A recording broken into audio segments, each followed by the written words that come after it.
Hello, good morning mga kampas lupa. I gonna continue my project torquing the upper control arm and then the bottom of the rear shock of my project RSX. So I gonna torque this one for 43 foot-pounds.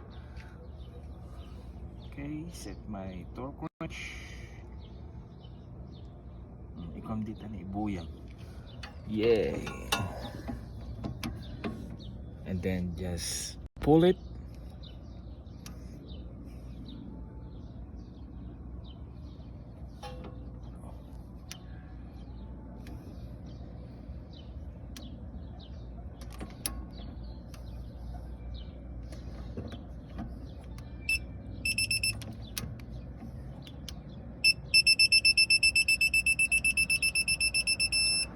Yeah, that's the sign that it's torque.